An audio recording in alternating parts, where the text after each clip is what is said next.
Tuhan pun tahu hidup ini sangat berat, tapi takdir pun tak mungkin selalu sama. Cobalah tinggalkan sejenak anganmu, esok kan masih ada.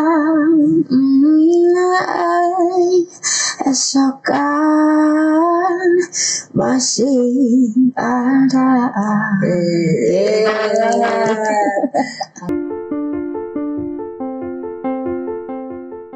Halo, kembali lagi bersama saya Anastasia dalam podcast Seksi Ancetas BPP DSKJI.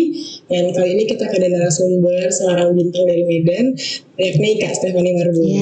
Halo Kak, apa kabar? Baik Kak. Baik ya. Oke, boleh nggak nih Kak sebenarnya perkenalan dulu nih sama beberapa teman, mungkin Kakak nih dari mana? Oke. Halo guys, jadi nama aku Stephanie Lumban Gaul. Aku lahirnya di Medan, tapi aku besarnya nggak di Medan. Oh iya? Iya, aku besarnya di Surabaya. Terus habis gitu aku balik ke Medan, terus aku ke Bandung, terus aku ke Medan lagi. Terus nanti aku nggak tahu untuk kemana lagi. Oke, Iya. mantap gue internasional ya. Amin. Baru Medan ya. Iya, baru Marbun Lumban Gaul. Benar.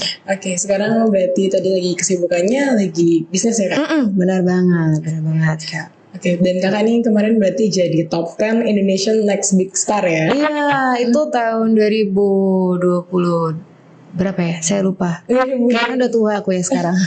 Waktu masih muda. Waktu tahun 2020 berapa tuh? Iya, kayaknya 2021 ya gitu. Pas pandemi ya berarti ya? Pandemi 2020 Kak. Iya. Oke. Nah, jadi sini kita mau bincang-bincang ya sama Kak Stephanie tentang gimana sih rasanya jadi seorang idol ya, jadi seorang bintang nih, dan tips and triknya untuk mengatasi masalah ansietas dan lain-lainnya. Oke Kak, kan sebelum kita ngobrol-ngobrol lanjut nih tentang kecemasan, kira-kira boleh nggak nih karena Kak penyanyi, boleh dong kasih sedikit cuplikan suara Kakak yang indah? Mungkin lagu yang pernah aku bawain waktu audisi kali ya. Lagu dari udah lama sih. Lagu Esok Kan Masih Ada dari Utha Likumahua. Oke. Tuhan pun tahu hidup ini sangat berat, tapi takdir pun tak mungkin selalu sama. Cobalah tinggalkan sejenak anganmu, esok kan masih ada.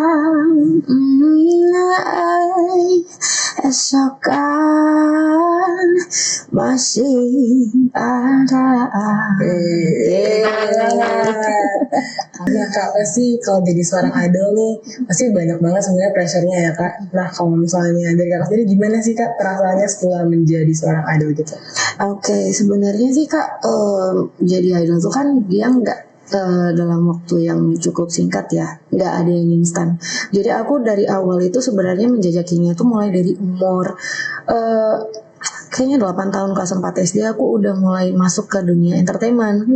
Nah tapi kan kita waktu zaman dulu tuh kan belum ada tuh Kak masalahnya kayak edukasi tentang mental, terus edukasi tentang gimana cara ngadepin orang-orang banyak gitu. Jadi pastinya di situ ada nimbulin kayak star syndrome, terus abis gitu ada nemuin juga hal-hal yang buat aku jadi bipolar karena aku tidak bisa mencerna itu semua mulai dari kecil. Jadi kalau kakak tanya gimana nya sebagai seorang idol sih, jujur bingung. Bener-bener bingung karena kita harus menyenangkan banyak orang, sementara kita sendiri belum tentu senang pada saat itu atau pada hari itu. Dan kalau di TV itu kan dia jadwalnya itu emang udah tetap gitu loh Kak. Beda sama off air ya. Kalau on air itu emang kita harus smile terus di depan kamera, meskipun orang nggak tahu kita mungkin lagi sakit, kita mungkin lagi berduka. Iya. Jadi untuk manajemen perasaannya di umur segitu muda, waktu dulu tuh belum ada edukasi tentang itu. Jadi benar-benar bingung mau ngapain, bingung mau jadi apa sebenarnya. Apakah memang benar-benar aku senang jadi idol gitu? Masih banyak questioning. Iya benar. Tapi gimana sih Kak setelah menjalaninya atau dulu nih waktu belum tahu juga gimana itu tahapan kakak mengatasi rasa cemas kakak ataupun gimana supaya tampil tetap tenang dan gak cemas padahal harus tampil depan umum. Oke. Kalau dulu kan sebenarnya aku mulai awalnya itu memang udah banci tampil ya kak. Emang dari dulu tuh suka dapat perhatian gitu kan. Cuman pada saat itu kan aku inginnya menyanyi tapi sambil dapat sesuatu kesenangan. Cuma setelah masuk dalam industri bisnis, karena kan TV kan sebuah industri ya, dan aku nggak bisa mendapatkan itu keseluruhannya gitu. Jadi aku benar-benar juga dipush untuk menjadi seorang itu tadi yang kakak bilang idol. Jadi aku benar-benar kayak memang harus mulai pelan-pelan, terus habis gitu ya kayak orang-orang pada umumnya mendekatkan diri pada Tuhan. Kembali lagi kayak aku ternyata manusia ya yang biasa aja, nggak apa-apa kok aku nangis, ternyata nggak apa-apa gitu, ternyata nggak apa-apa aku kalau marah. Jadi aku dulu tuh takut mau ngapa-ngapain kak, takut berekspresi karena takut salah karena orang kan ngelihat itu kan si ini ya, kok dia marah-marah sih kan kayak gitu ya. Dulu netizen emang julidnya nggak by jari, dulu by telinga, langsung ketahuan gitu. Ya langsung kita denger kayak sedih, cuman kan nggak boleh sedih, jadi bingung dari awal, emang udah bingung. Cuman ya itu tadi sih kak, aku awalnya narik diri, makanya aku 2008 yang ikut Mamma Mia dulu awalnya. Terus habis gitu aku vakum karena aku beneran gak kuat untuk berada di industri itu gitu. Berarti pernah mengalami masa terganggu kesehatan mentalnya. Iya, cuman memang nggak yang parah gimana banget sih kak. Cuman aku memang udah langsung tarik diri. Baru 2013 aku nyoba lagi, tapi aku nggak lanjutin lagi karena aku kayaknya aku fokus kuliah deh. Sampai akhirnya ini yang barusan ini yang 2020 ish gitu. Itu yang di Indonesian Next Big Star. Tahu nggak aku ikut karena apa kak? Cuman karena jurinya opa Korea. Iya, benar, bikin ngeliat opa seganteng apa sih gitu. Jadi emang nggak ada tujuan utama untuk menghidupi idol itu lagi, nggak, lebih ke gimana sih opanya gitu. Tadi kebetulan masuk terus sampai 10 besar. Tapi ada nggak sih kaitannya dari Naruto pas sendiri menjadi famous dengan rasa cemas yang berlebihan itu? Ada nggak sih hubungannya? Ada sih kak, karena kan kita cemas gitu, maksudnya kalau misalnya kita itu kan penampilannya harus sempurna lah, harus benar-benar, maksudnya kalau saya duduk nih nggak boleh duduknya tuh yang kayak gini, nggak boleh kayak gini, duduknya tuh harus kayak gini, tuntutannya harus kayak gini, senyumnya tuh harus kayak gini, nggak boleh senyumnya kayak gini terlalu lebar tuh. Jadi semua itu bisa menimbulkan kecemasan sendiri di akunya ya kak. Aku nggak tahu teman-teman lain gimana, tapi kalau di akunya sih kayak gitu ya. Dan kalau dari kakak sendiri gimana sih cara mengatasinya untuk kakak misalnya merasa kayak cemas banget nih padahal pengen tampil, atau enggak juga sama ini kayak dapat tekanan banyak banget tapi tetap harus bertahan, itu gimana sih? Kebetulan aku pernah mengalami posisi itu memang dari awal kali sampai yang baru aja juga ada.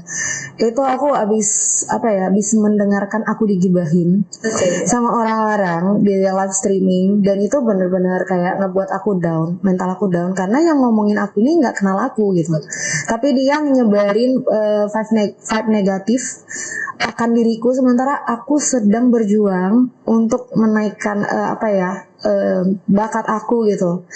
Jadi aku benar-benar nangis sih waktu itu, aku nangis. Terus habis gitu untungnya teman-teman suportif sih pada saat itu. Jadi mereka kayak udah gak usah dipikirin, udah santai segala macam. Tapi kan emang namanya juga orang kan overthinking ya kayak. Jadi aku overthinking gitu, tapi aku mikir lagi dan sambil denger musik lagi kan. Aku sambil denger musik, terus aku bilang kayak aku harus bisa lebih bagus daripada penyanyi aslinya kayak gitu misal. Jadi aku memacu diriku sendiri sih kak, lebih ke situ supaya aku nggak cemas dan supaya aku nggak ngerasa tekanan dari luar harus kebawa-bawa ke panggung gitu. Nah itu karena itu nggak bisa kan, kalau misalnya kita di depan kan orang mana tahu kita lagi sedih dan kita lagi butuh diperhatiin, mana tahu.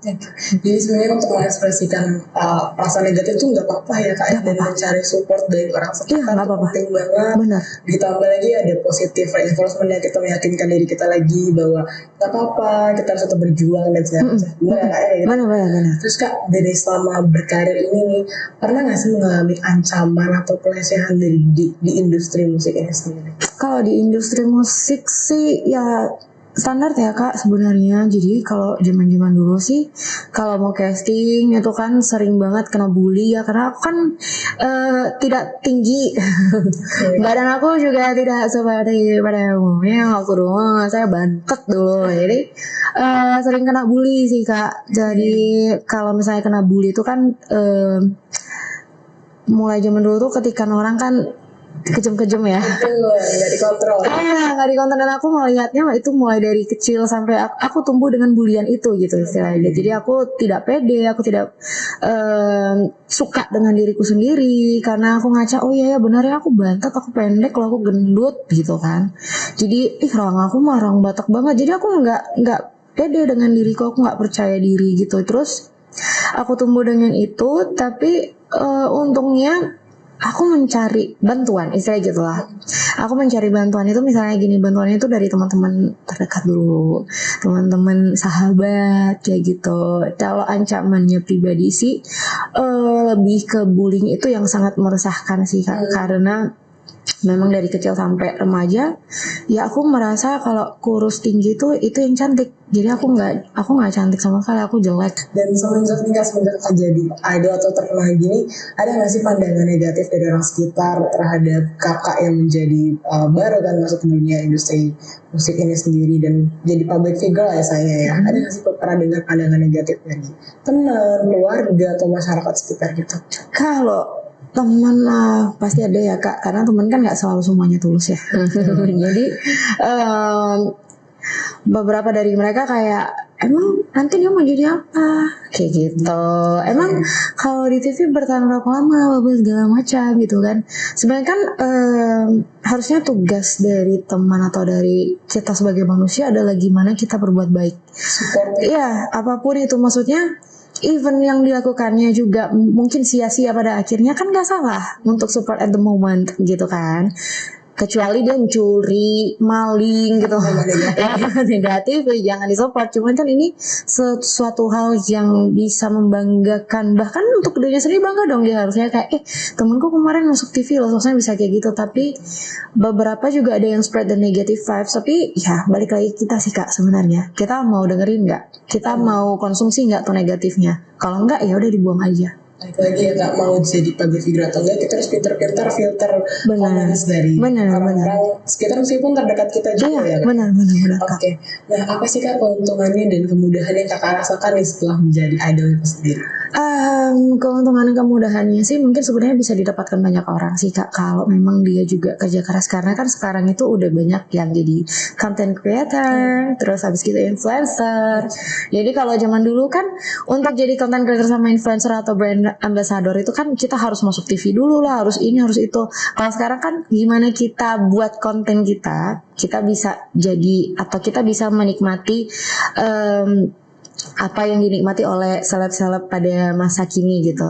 Jadi sebenarnya enaknya ya hampir sama sih, hampir sama kayak manusia pada umumnya ya. Mungkin lebih gampang mungkin jadi BA atau lebih gampang mungkin jadi penari crowd mungkin. Jadi kalau misalnya kita nyanyi, kita ya lebih sering dipilih gitu. Jadi selain punya fans pasti banyak, tapi sering juga nggak ngerasa Kak ada haters yang suka banget musik Kakak? Oh ada dong.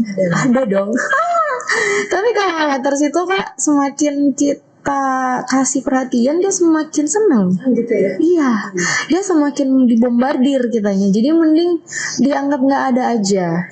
Akhirnya dia mundur sendiri. Ya aku nggak dianggap lagi. Capek sendiri dia akhirnya. Kalau adanya ada Kak, banyak lagi.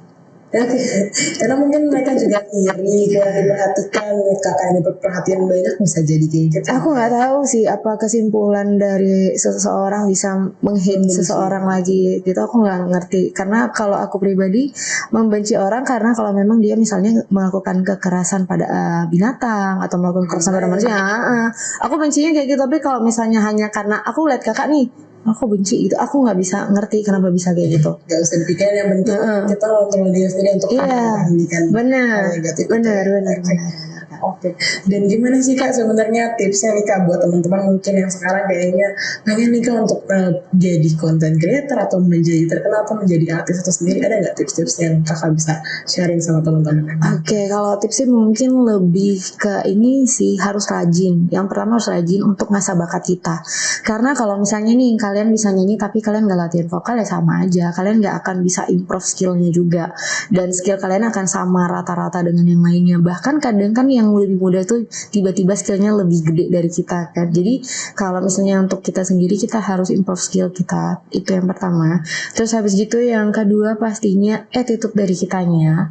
Jadi kitanya juga harus punya sikap dan sifat yang ya setidaknya kita bisa kontrol diri kita lah. Jangan out of control. Terus habis gitu kalau misalnya kalian udah mulai ngerasa kayak jenuh atau nggak tahu mau ngapain, kalian bisa cari teman cerita. Dan kalau nggak punya teman, tenang, ada psikolog, ada psikiater yang mau dengerin.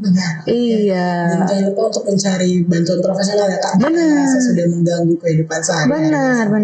Oke, itu aja sih Kak paling sharing kita hari ini. Thank you banget Kak untuk sharing pengalaman hidupnya. Thank you. Sehat selalu ya Kak. Thank you Kak. Wah seru banget nih hari ini kita ngobrol-ngobrol sama Kak Stefani. Tentunya teman-teman podcast juga banyak banget yang dapat informasi gimana sih caranya kita handle masalah terutama kesehatan mental, apalagi sebagai seorang idol ya Kak ya. Nah ya sebelum tutup nih, boleh nggak nih Kakak promosiin dulu nih Instagram Kakak buat teman-teman mungkin yang pengen ikutin kehidupan Kakak. Oke. Kalian boleh follow Instagram aku. Agak susah ya pengejaannya, tapi kalau kalian dapat, kalian pacaran cerdas. Stephanie MRBN, STEPHANIEMRBN. Oke, itu dia teman-teman, langsung di follow ya. Nah, semoga teman-teman juga dapat manfaatnya dari pembicaraan kali ini. Itu ada kesehatan tanpa kesehatan jiwa. Salam sejahtera, salam sehat jiwa. Terima kasih.